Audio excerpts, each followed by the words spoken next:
Welcome back to my Spoonie Sisters podcast. Today, we have a guest who embodies resilience and adaptability in the face of chronic illness. As a slow travel nomad and former co-founder of a startup in Colombia, she has navigated the complex intersection of entrepreneurship, self-care, and chronic illness management while living life on the move. She brings with her a wealth of insights on topics ranging from energy management and gentle goal setting to redefining purpose and self-advocacy in healthcare. Welcome, Caitlin. Today, we also have Andy Byers with us. Hello, ladies. Hello. Thanks for having me. Hello. Caitlin, do you mind telling us about yourself? Sure, yeah. So I'm a slow travel nomad. I kind of travel to different places and stay for a little while. I'm a life and empowerment coach. I mostly work with folks who live with chronic illness or neurodiversity. Previously, my background is actually environmental engineering. I've worked mostly in waste management and recycling, which is a very interesting intersection between like sustainability and like environmental health. Also like the health of our environment. So that's, I guess, me in a nutshell. The first time we were scheduled to talk, I had internet problems and my internet didn't want to internet. Now I get to talk to you. And so I'm excited. So environmental engineering, is that what you said? Yes. Okay. Can we talk a little bit about that first? What is that even? What is environmental engineering for those people who don't know? So it's using engineering principles like technical engineering, but for solving environmental issues or also to mitigate environmental issues. So environmental engineers can work in a range of different industries, oil and gas and mining, to help with companies to reduce environmental problems or anything that's environment related. It's using more technical skills towards that. I used it towards waste management. I'm really into waste diversion. I started out in recycling and working in like circular economy, trying to reduce waste. Have you always been into saving the world, waste reduction at a time? Or is that something that you grew into and you're like, hey, I think I want to do this for a career? I just want to do work that's aligned with my values. I think that particularly living with chronic illness and as I got more illnesses, I just like got more reinforced. Like anything I do, I wanted to feel really good. I want to feel like I'm contributing and I'm collaborating with others and we're working towards solutions that make the world maybe even a little bit better. There's some big problems that we can't necessarily solve overnight, but that we're working towards making some changes. So you're a slow nomad. What does that even mean? So we know that you travel, and what is the nomad life generically? Just the overview. What does that mean? What got you into it? I had migrated to Colombia like 7 years ago, and I was living there and had my business. I went back to Canada during the pandemic. That's where I'm from. I was quite sick for a while. And so I told myself when I get better, I really want to travel. And, nothing's guaranteed in life. Some people wait till they retire to travel, but that's not guaranteed. I really wanted to have an opportunity to travel a little bit. And I say slow because I stay in places for like months at a time, just because it is very exhausting to travel in general. It is exhausting to travel if you have an illness. So yeah, it's just in places for a few months at a time. I also just try to do so in a way that I'm connecting and learning local culture, that I'm trying to reduce my environmental impact when I travel. So it's just traveling in a way that feels a little like more aligned to my values. So do you speak fluently different languages? Do you go knowing the language or do you learn the language while you're there? I mostly stay in Latin America because I love it in Latin America, and I speak about intermediate Spanish. So I'm not fluent yet. Working on it. I definitely couldn't go to different countries and language is not something I pick up easily. I don't know. Do you both speak other languages? Very minimally. Not very fluently anymore. Okay. What did you speak? So I did speak relatively fluent Spanish. Okay. And I could get my point across in German, and I speak a little bit of Korean. And it's because I've been stationed in those places, but the Spanish is, just family background. Mm-hmm. But yeah, when you don't use it often, you really do lose it. I can understand it, but it's getting my mind to convert it now. It's like, what am I trying to say? And now I jumble multiple languages into one sentence because I know a little bit of a lot of languages. So yeah, this is such a cool conversation. I'm so excited. What are some unfiltered lessons you've learned about resilience and self-advocacy as someone with a chronic illness in the entrepreneurial space as a slow nomad? That was a lot of stuff I just asked. That was a lot of words. I had a startup about 6 years ago, and I wasn't necessarily Nomad then because that would have been a lot. But I will say that entrepreneurship and chronic illness is a lot of lessons there. As you both know, business and having chronic illness, like I think I just realized I burnt myself out really badly. Like I got very, very sick because I was trying to keep up with everybody else, and being in accelerator programs and seeing other founders pull all-nighters or do things that like I physically could not do. I got really down on myself for a while that like I'm not showing up the way that entrepreneurs should show up. It took me to get very unwell before I realized that entrepreneurship is going to look very different if you have chronic illness. That's okay. And actually, the culture isn't sustainable for anybody. Having a chronic illness actually means that you are respecting your limits a little earlier than maybe doing that for 20 years and getting really sick. So you said something that made my ear perk up, and it was about the accelerator program. So I struggled there too. I would be in the accelerator programs, literally trying to keep up with the people doing the things, and my body hated me. It was just raging. My weight was fluctuating. I couldn't sleep. My appetite was trash. And I really was spiraling because I thought, why can't I keep up? Like, this is my dream. This is what I want to do. And what I realized is I'm not supposed to be able to keep up with them. And what they were doing wasn't sustainable or healthy. I tried it. And I was in that cycle for a really long time. And I was getting sicker and sicker as long as I stayed in the cycle. It took a health scare for me to be like, wait a minute, if I just offload some of these, or if I just did this a different way to conserve some spoons, maybe I wouldn't feel as bad. And then I didn't feel as badly. And I'm like, okay, it was the wrapping my mind around this looks different because I am different. Mm-hmm. And I had to be okay with it. But my difference also super cool. And what I realized is that our different, other people try to emulate, because they realized that the hustle culture for real isn't sustainable for anyone. I didn't realize how many people look at the entrepreneurs in the chronic illness space and go, wow, I wish I could do it like that. Yeah, that seems nicer. Oh, like you're trying to get balance. You're actually prioritizing sleep. That seems like that would feel better.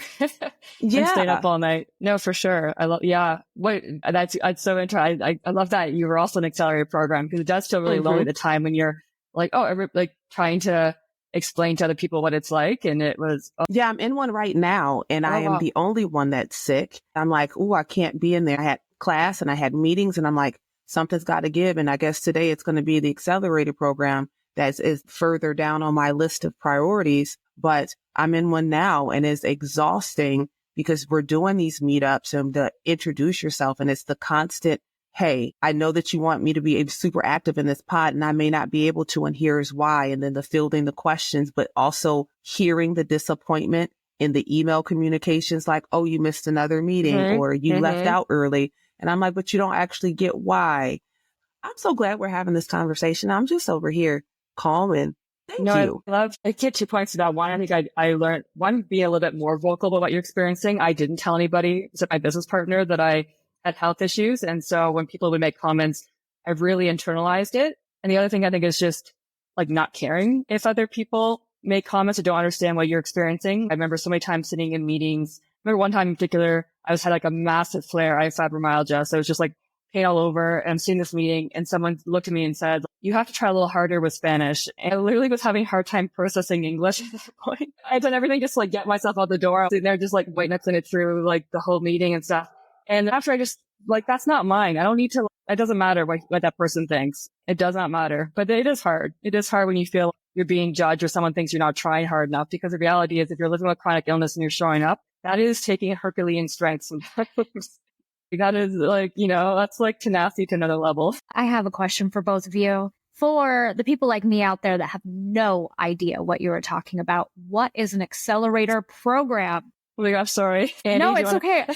I'm just listening to both of you going, I have no idea what you're talking. So think of it as business mentorship on speed. They got X amount of weeks to get you through a program. And a lot of the times they're grant programs. So at the end, you get some monies of some sort, but they want to make sure it's value added. And they cram it at you in a small amount of time. And several of those have decided I couldn't do that anymore. I couldn't pitch for competition. Terrible. It is a lot. It's supposed to accelerate your growth. So it's supposed to help with like getting your like meeting investors and helping you to get like your pitch deck ready. So they can be very helpful, but yeah, it's very intense. So on top of running your business, Hard pass for me. it'd be interesting if I there was couldn't do it. accelerators for chronic illness, though. I think it would be interesting if they had more accelerators that were geared towards entrepreneurs that had like neurodiversity or who needed a different approach to how they're doing their business. Because how typical accelerators are is very hustle. Yes, that might be on a to-do list.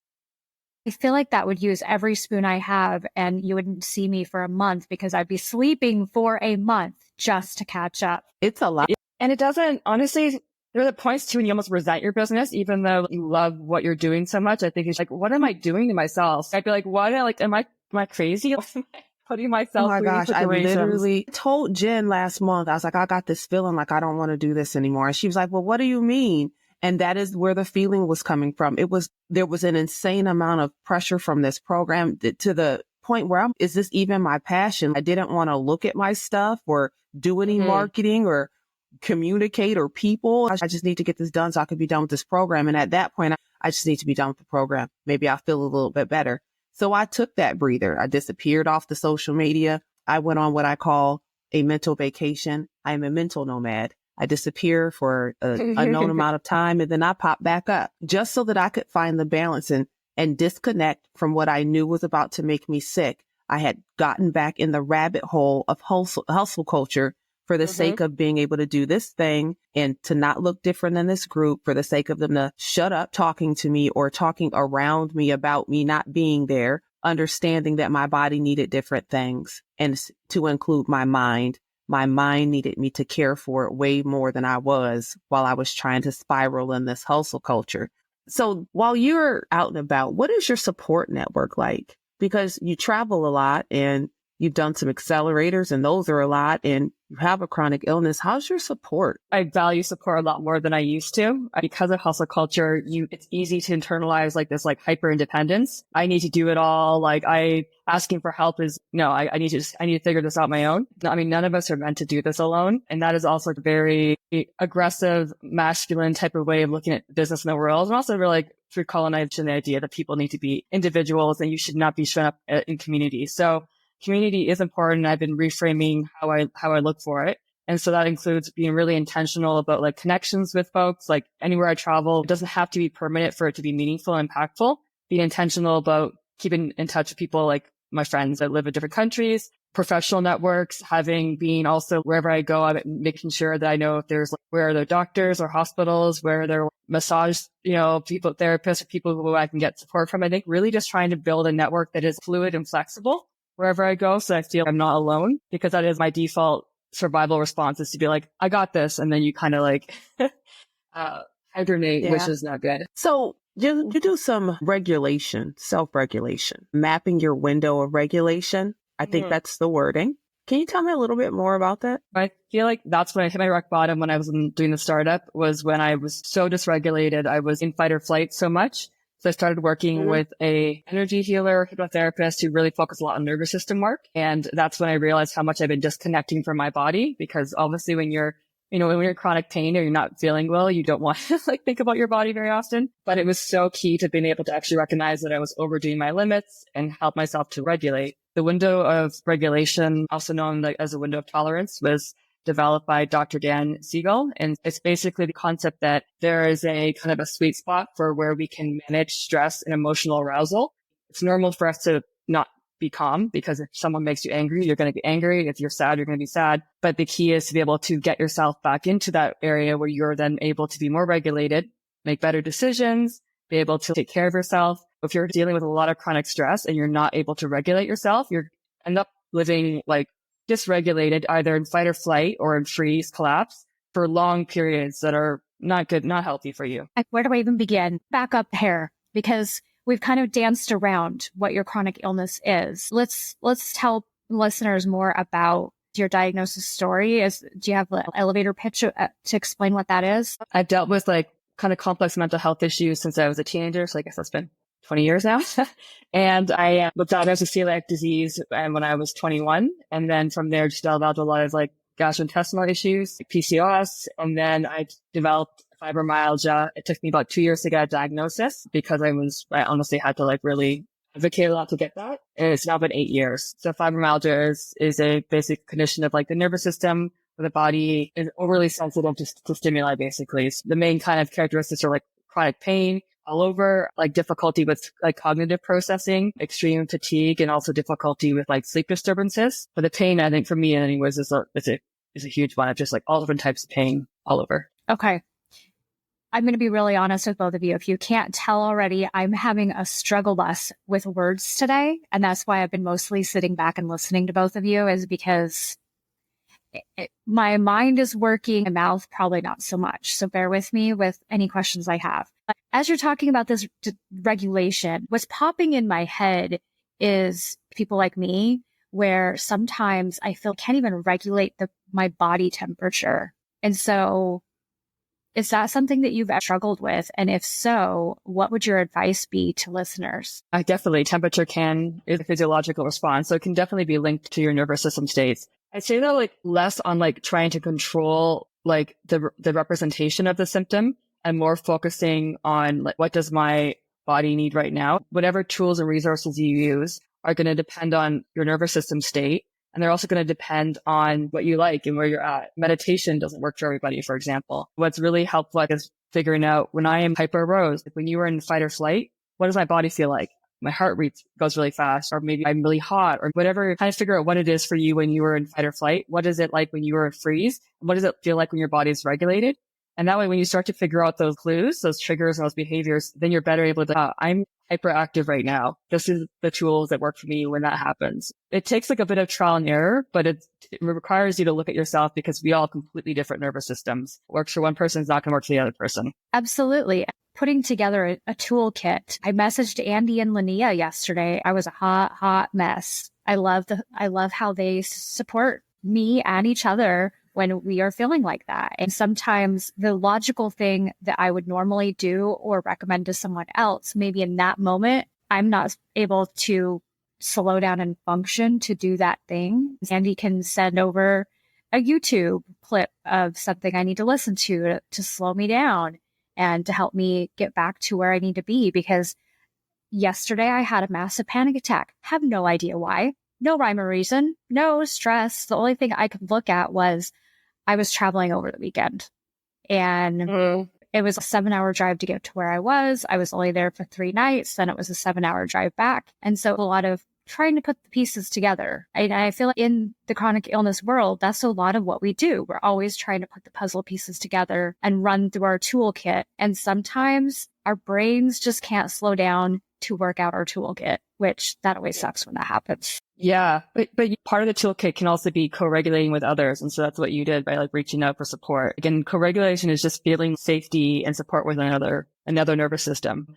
I think we like discount, we think it needs to be some like big spectacular thing that we do. It really can be as simple as like getting a hug from somebody or having a conversation, or like it can really be that simple. Absolutely. And what works one day might not work the next day. And that's okay. It's a matter of finding out, like you said, what our body needs in the moment, allowing ourselves to give over to that 5 minutes and seeing if it's actually going to work. I don't know about you, but sometimes we hype ourselves up so much. We're like, it's not working. Yeah. But you have to give it a minute. Or we put like deadline on how when it's supposed to like work, basically like, oh, I've only had 5 minutes, so this needs to get done. And it could take 10 minutes. Like it takes as long as it's going to take. If you're able to regulate, you'll be more productive. You'll be more balanced, whatever, to move forward. But stressing yourself out because it's taking a little longer isn't going to help. I think self-compassion has been one of the best things I've learned from nervous system regulation work. Is just whenever you have these symptoms, whatever it may be, if you're experiencing a panic attack, if you're experiencing a lot of anger,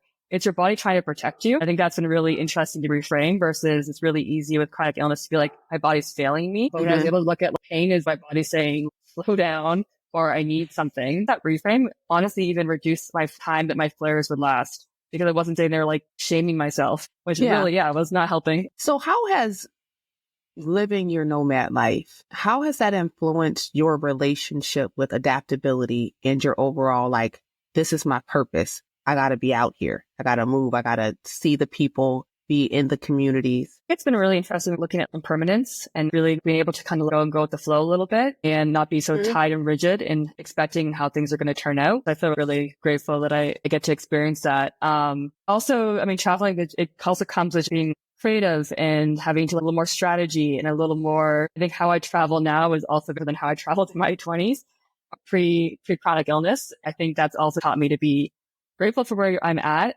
not be looking back, just recognize that like every iteration is like totally okay. I think sometimes we get stuck on like, oh, things are different now, and like different isn't necessarily bad.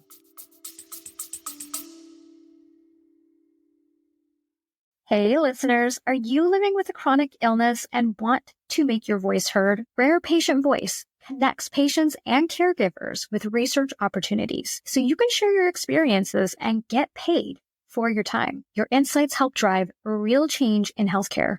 So sign up today using the link in our show notes and start making an impact.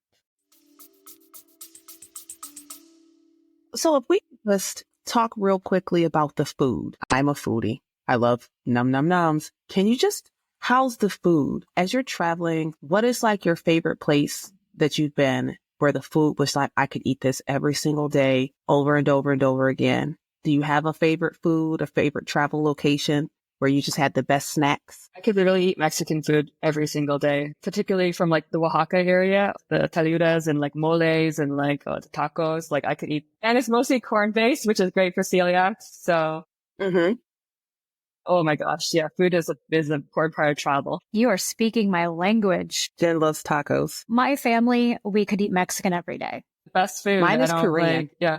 Ooh, Korean's also good. I could do Korean all day. It's just like my favorite is, and my body digests it so well. And it's perfect because I'm vegan. So it's majority plant-based and I can eat all the things. So as a sensitive introvert, can we talk about boundary setting? Because I'm also a sensitive introvert. Can we talk about boundary setting?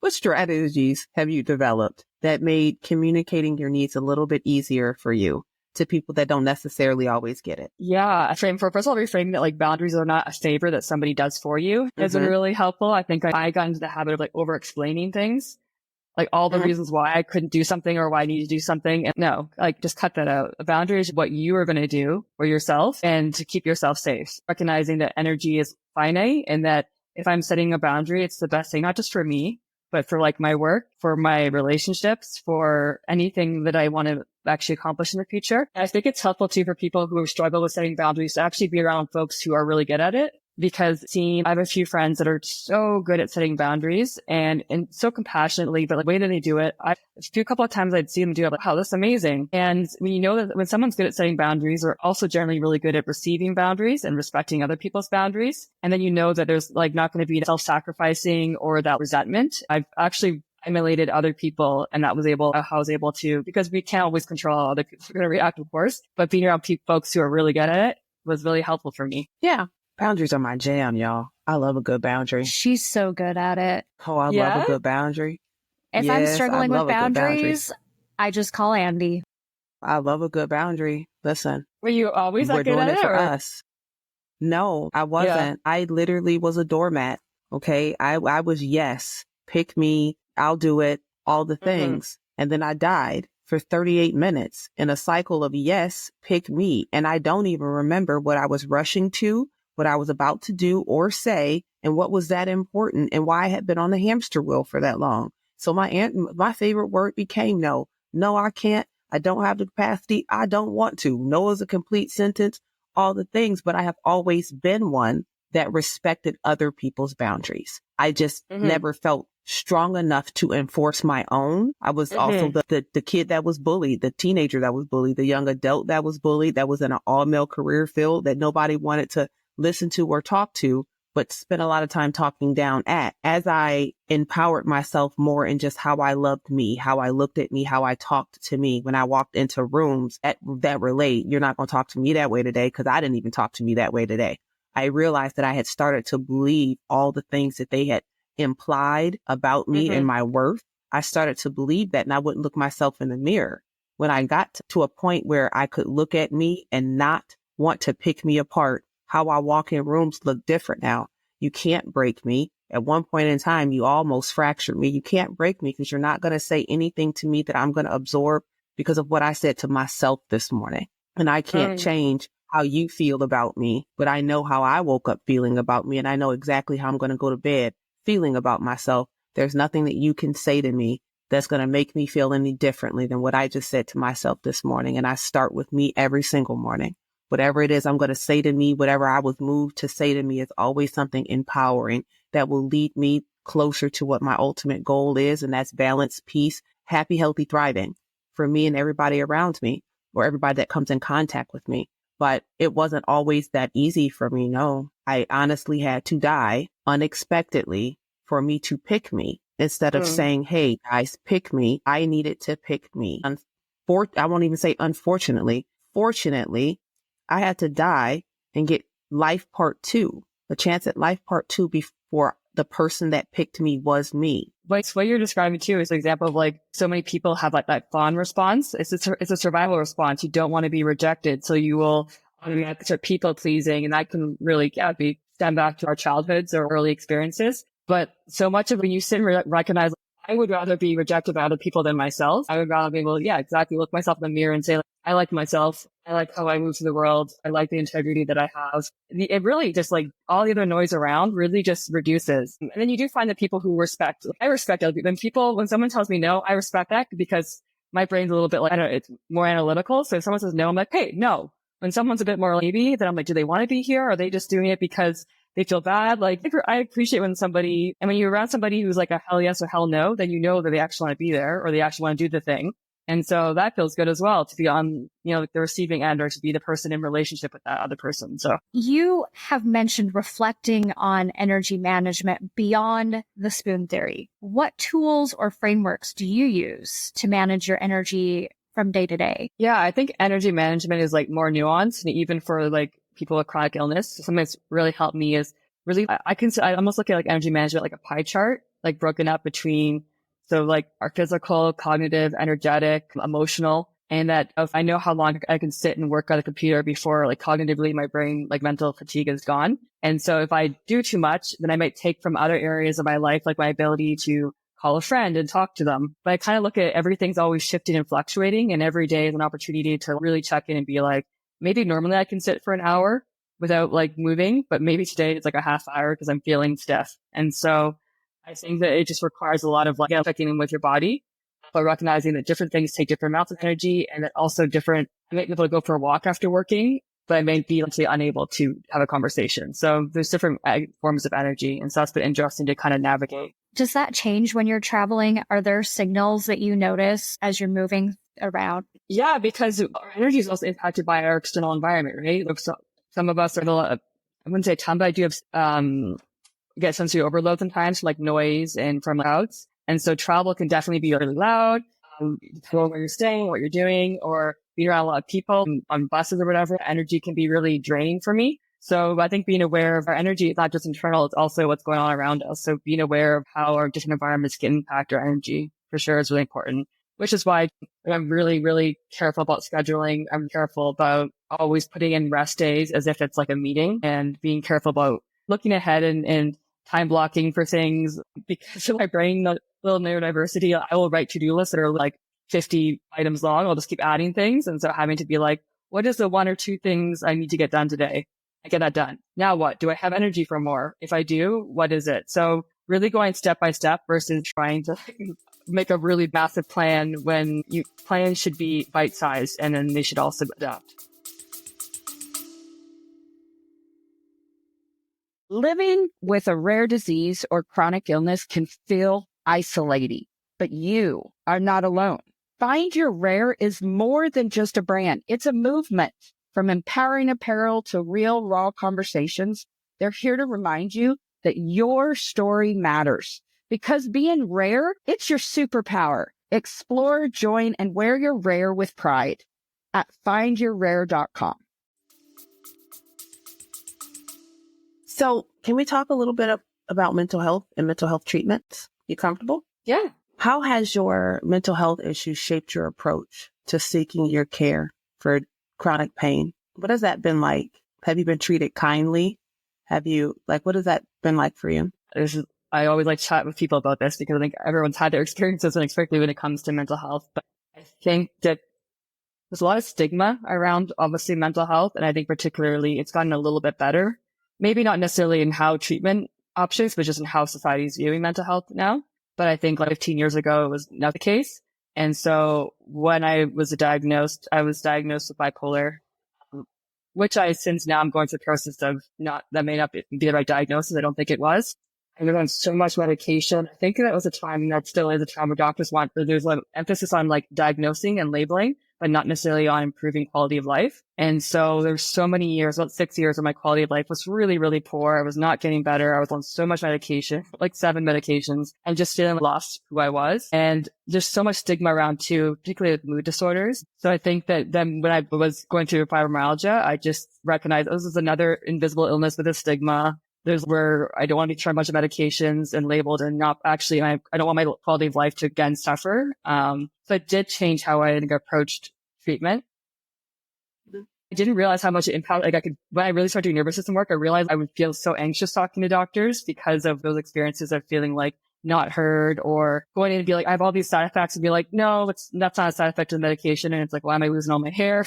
Yeah. I think just feeling really less with you for a while, and it can feel really disempowering. You said something that made me think. Now, you said you're working on maybe that wasn't the true diagnosis. I've been in that situation before. So my question for you would be medications. What did that do to you? Because if you are put on a medication for something like bipolar and you don't have bipolar, it can actually make you act bipolar.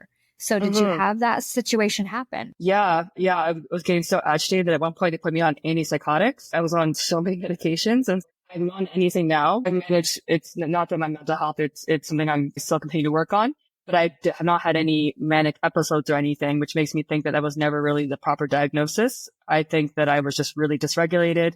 I also think it was ADHD, but whatever it is, I know people can have both. The reality was the medications were not working, and it was every time going to the doctor and getting another one put on. I just remember going to a psychiatrist and being like, what is our end game here? What is the dose that we're getting to? And he just said, I have patients who are half your size on much higher doses. I have patients that are double your size on lower doses. We just try things. I just was like, I don't want to play Russian roulette with my life. I would spend hours sometimes and not even know the hours would by. Like I would just be at a computer, and I would be like, didn't even know that what had happened.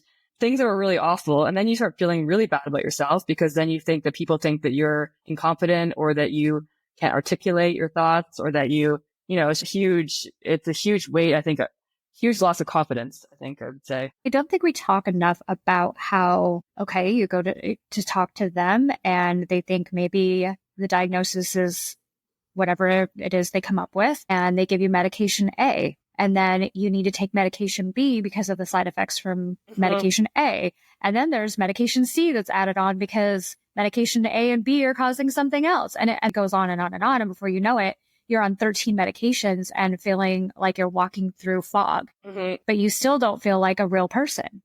And we need to talk about that. Yeah. No, it's really scary. I mean, you don't really know what is the medication, what is the illness, and what is me? And the problem is too, we have a negative connotation towards mental illness or any sort of illness, but that's just a part of being human. The problem for me was not the label. The problem was I was not getting better. I want to be better. I don't care what the label is. I want to feel better, and I was getting much worse. Yeah.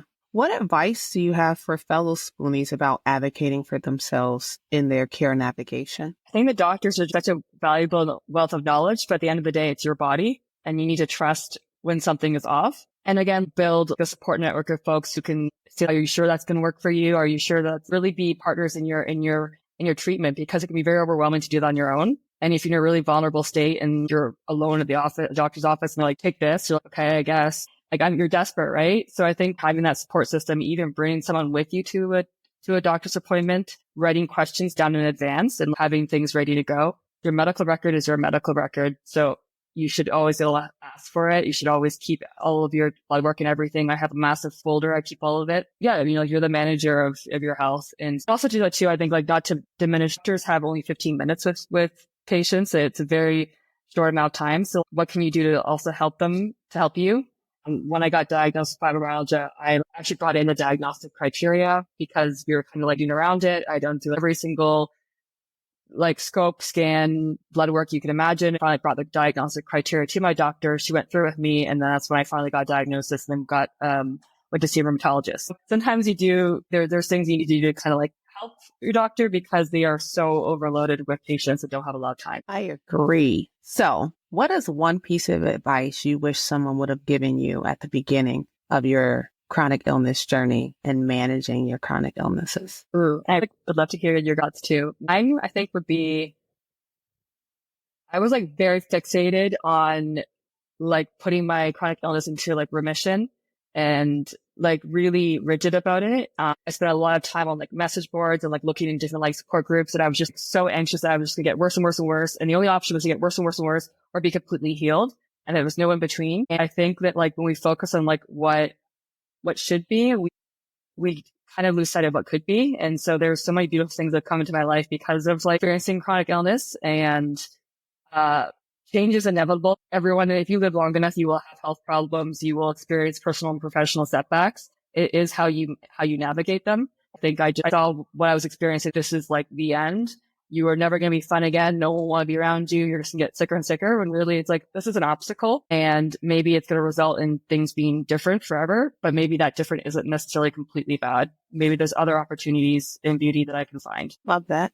I love everything about what you just said. I was also her. I just needed to go into remission, and I was in all the message boards and on the fad diets, and they said this would work and all the things. And I would be so frustrated with myself because it wasn't the miracle, because it didn't work, because I still had all the things and I still felt like I felt. I realized that when I was kinder to me and I started celebrating the things that my body could still do, and even though they looked differently, I was doing the things. When I started to just love on Andy in that way, I was able to do more things. And although it looked different, I was able to do them.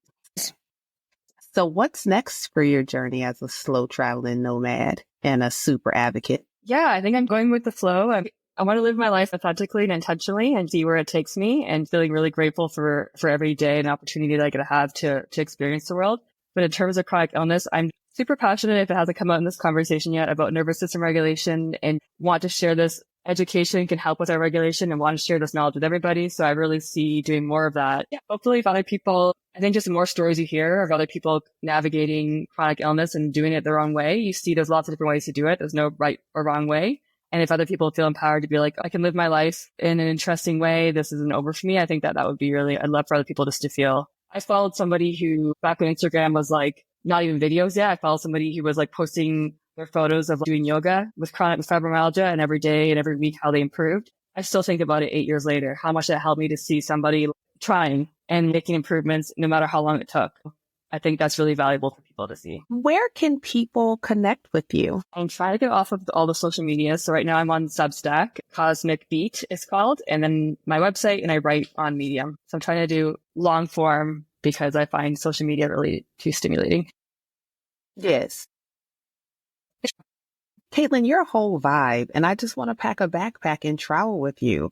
Like, you're a whole vibe. All of your energy just gives calm and peace. And thank you for wanting to sit down and redo the conversation with us. Thank you for being open to that. And thank you for spending the time with us. I've learned a lot, and I just feel calm with you. So if nobody tells you that today or ever, just know that you have a very calming presence. And I am very grateful that I got to spend an hour in that calming presence. Oh, that's very sweet. Thank you. I agree. I almost feel like I've been sitting here listening to spa music or something. I want to kick back in my chair and close my eyes now. I don't know what it is, but listening to the two of you, I'm quite relaxed. I might have needed that after yesterday. Well, good. So I appreciate both of you and the time. It was lovely connecting with you both. And yeah, if you're ever in Colombia or feel like traveling, let me know. I'm around, and I'm always open for travel buddies. Heck yeah. Heck yeah. Hey, listeners, until next time, don't forget your spoon.